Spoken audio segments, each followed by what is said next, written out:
Hey everybody, and welcome to this week's edition of my voiceover weekly stew. Codename Jericho.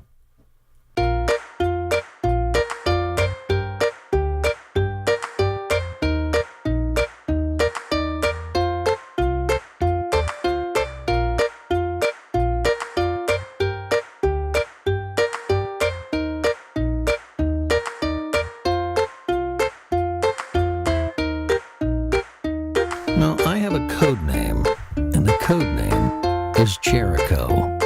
Jericho? What's that mean? Well, if I told you, well, then it wouldn't be a special code name now, would it? Okay, so there. The code name has been established. It's been put out there. For those of you who know what it means, then run quickly to your phones and call the 1-800 number that's not on the screen and collect your winnings today. Okay, so there you go. The stew. What was in the stew this week? I promise you there's only water in this. I'm just having a good time with the stew this week. I did some work for this company right here. I don't know if you can see the website address on the hat, Energy World Net. Yes, I did a lot of e-learning voiceover work for that wonderful company this past week. I had 3 e-learning scripts, projects that I did for those wonderful folks in Texas, and always have a good time working with them. They're a great bunch of folks to work with. Early in the week, beyond the e-learning I had, I wrapped up an audiobook on real estate investing that I'd been working on probably for the last 2.5-3 months. It was a 64K length book, and essentially what that means is per finished hours about 9,300 words. So all in all, that was roughly 7-ish. Math majors don't get on to me. I'm just estimating here. I'm not even using a calculator. So 7-ish, 8 hours, somewhere in there. Anyway, that's the finished hours. Now, for me, on average, doing an audiobook, I've calculated down to the roughly about 5, almost 6-to-1 ratio of the amount of recording I do to the actual time where I finished editing and mastered out and delivered to the client. So essentially, let's say 5.5 to 1.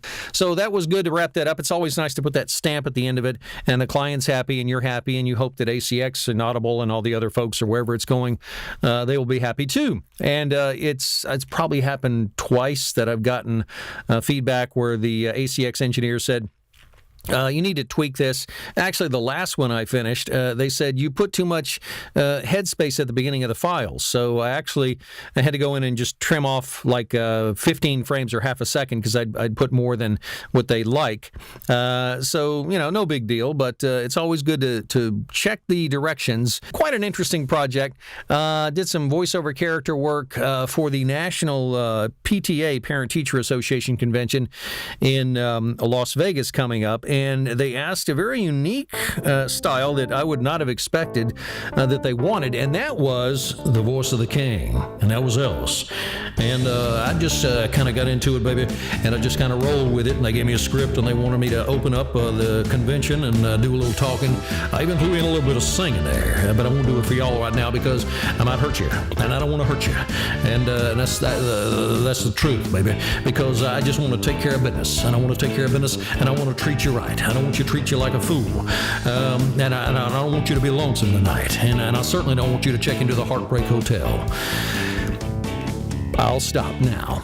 Anyway, the convention open, I think they liked it. They're addressing it with a group right now, and they'll vote on it, and I'll see if I passed the test or if I failed and have to go to remedial Elvis character voice school. Hopefully I passed, and it's time for a commercial break. Water. Did I mention I like water? Yeah, red cup. I need that. I don't normally do that while I'm doing one of these stew videos, but I've been doing so much voiceover work this past week and a half, that I needed a little help there to get me through. I got to keep those pipes nice and lubed. All right, other than the interesting Elvis character voice, did some explainer videos, did some pickups for a product called the Skunk Bag. That's supposed to be like a smell good bag, so, like it's kind of like a gym bag outfit to where you put your stuff in, and no matter how stinky, I have not tested this personally, but I'm believing the testimonials on the script and the product information. You put your stuff in it, and it just smells good. It just smells. Oh, it smells like an aroma candle on a beautiful, beautiful day. So let's see. Other than those couple of projects, I did some game liners for playing the part of the headquarters commander and telling people what to do and what not to do. Had a very powerful and emotionally charged project I worked on over the course of several days this past week, playing the part of the centurion, the Roman centurion, the one charged with hammering the nails into the hands and feet of Jesus at the cross. And as a Christian, that was a very, very powerful and very emotional project for me personally. Even if you're not a believer in Christ, just the picture of the torturing and murdering of a person, I mean, that can really shake you up. And it went from having him beginning to be very hard and mean and doing his job, just a soldier following orders, to eventually realizing that the man they had hung to the cross, the man they had nailed to the cross, was indeed the Son of God.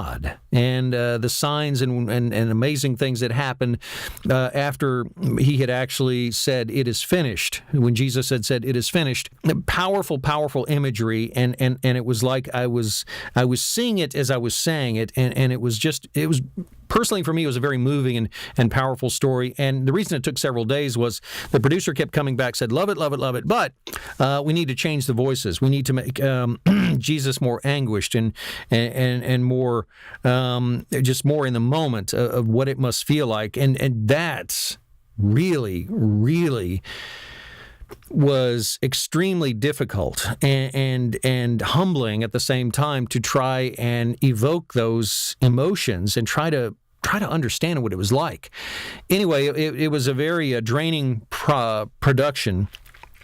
And in the end, I think it took 3, maybe 4 sessions, and they were finally just very happy with the results. And I'm hoping that does move some folks who actually hear it. I'm not sure if it's going to be a video or what, but if I get a chance, I will share and post that. In addition to the Centurion project, I also worked on a video with a ministry group trying to plant a church in Hawaii, a Baptist church in Hawaii called Hawaii Kai is the area. And some of the statistics that they were pointing out about the population and the lack of Christian influence there, it was startling. I mean, I had no idea.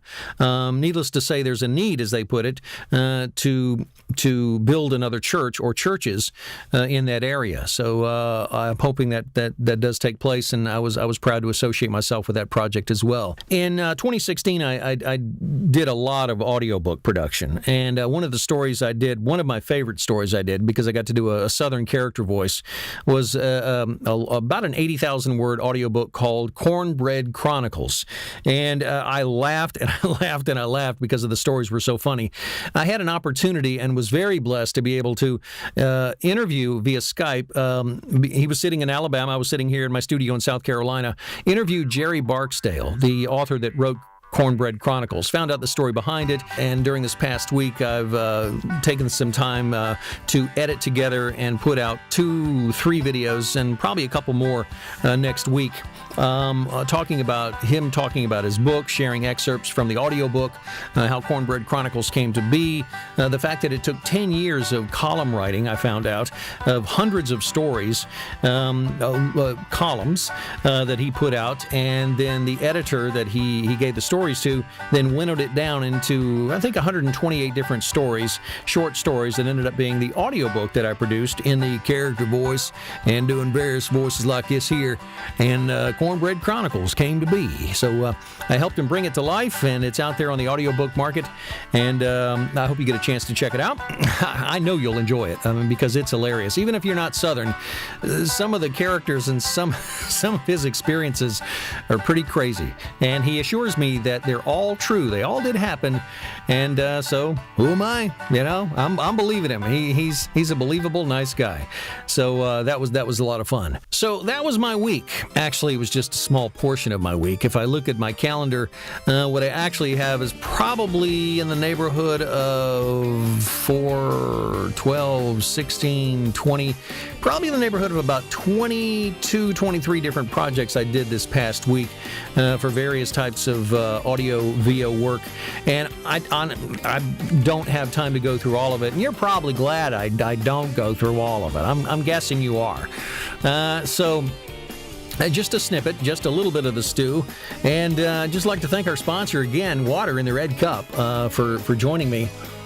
That's about all I have for this week's edition of my VoiceOver Weekly Stew.